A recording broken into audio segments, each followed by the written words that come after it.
This is a video of why you have to stop buying guppies.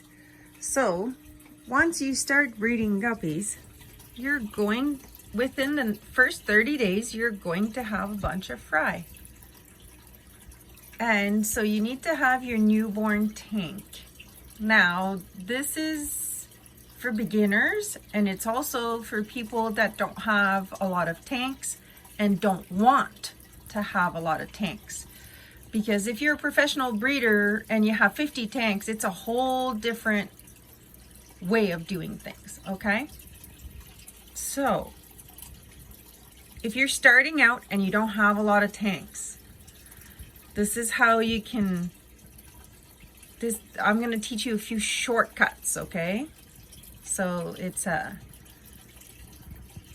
a way of doing things that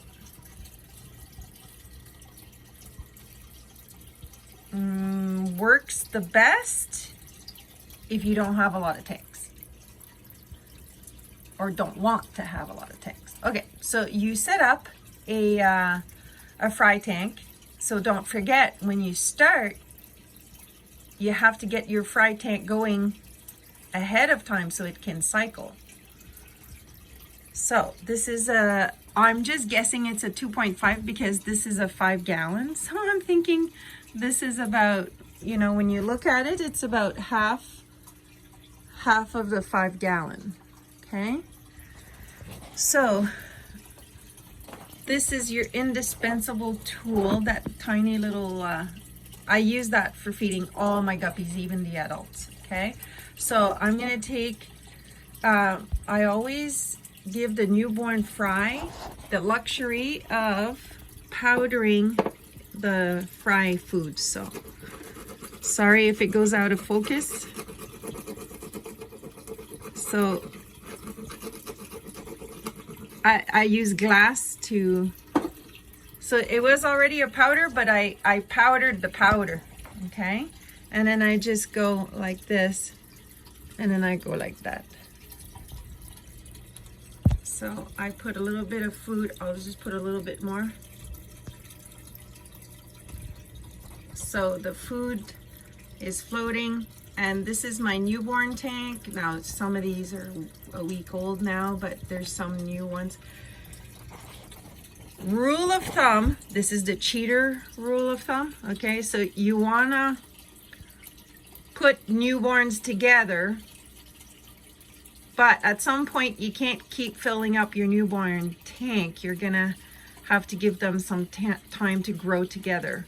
So the cheater way is you can put different batches together. So at the beginning, your females will have a few guppies. They might have 5 guppies each. So you can collect all those guppies, all those fry, and then you put them together. Now, professionals would keep everything separate. But can you imagine if you how many tanks you would need if you're going to keep the fry from each female you breed separate? So I have pretty much just the one project, which is my galaxies.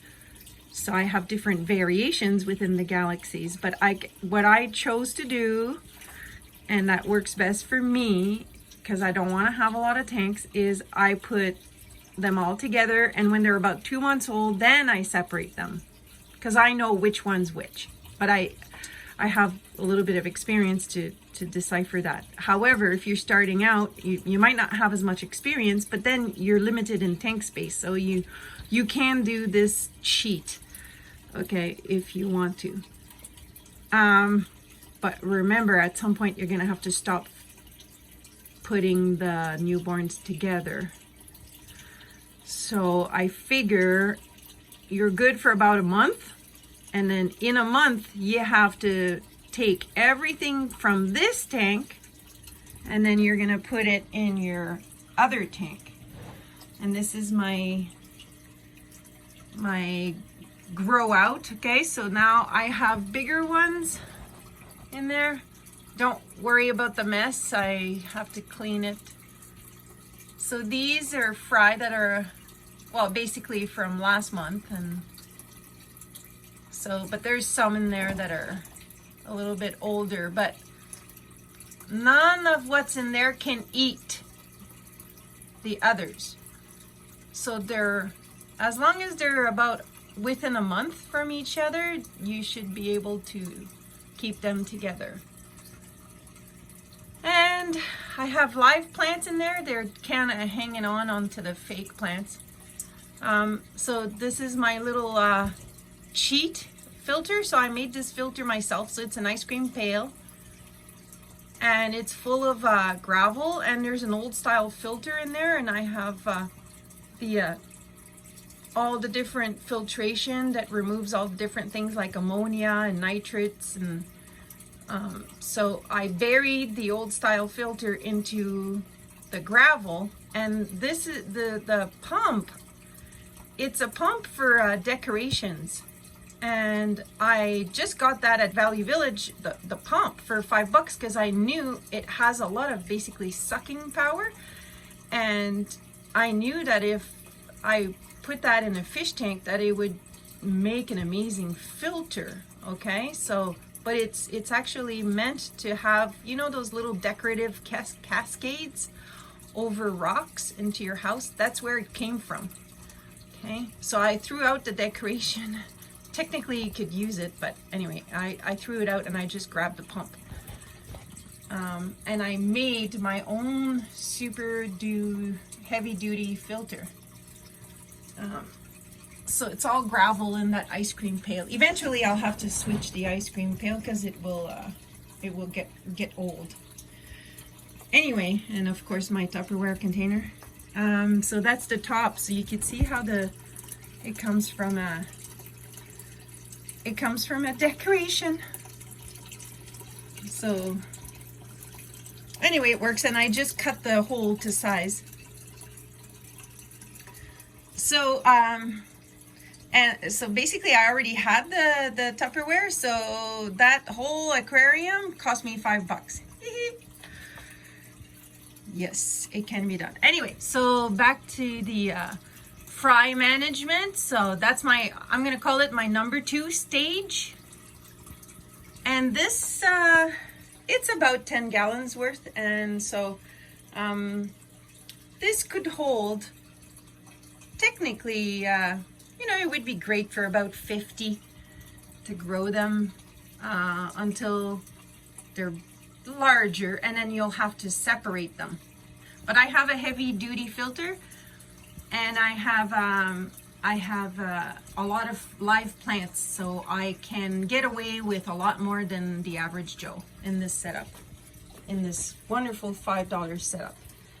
Oh, and I got timers. Everything's on a timer. Some people were asking. So oh yeah, and my lights, I'm just using different. This is like a neon light. I got it for $5 at Value Village. And this one is the old style light. That's why it's far away from the other one. That one I turn it off by hand because I only use it for feeding time. That one's on a timer. That's a really nice one.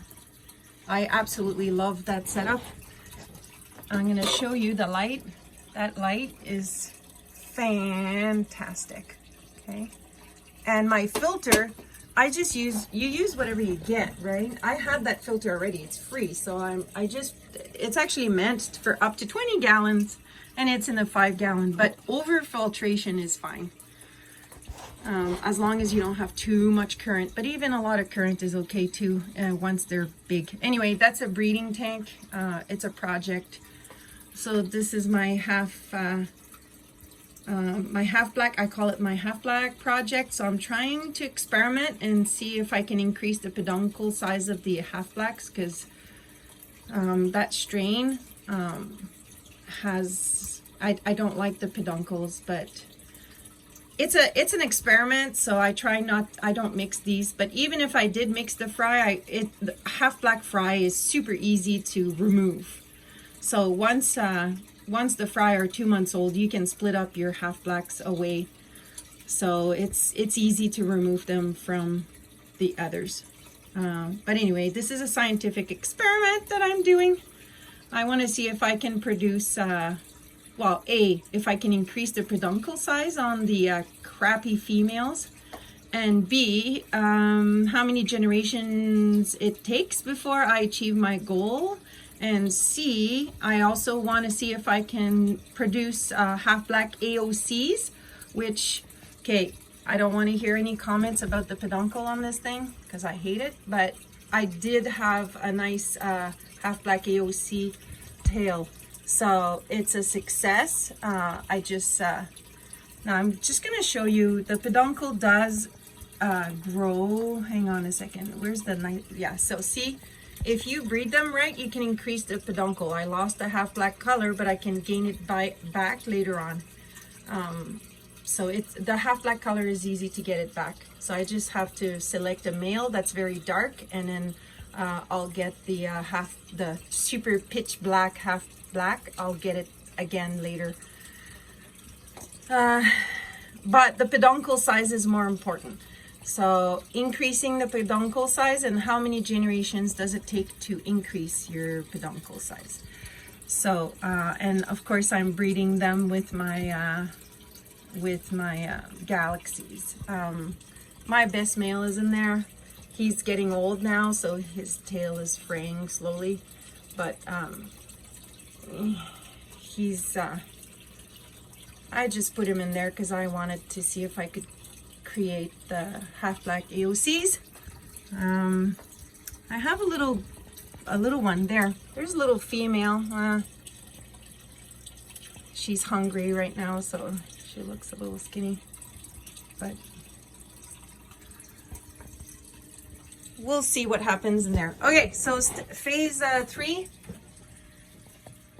So phase 3, I have them in here, and there is one large female in here. These are a little bit older,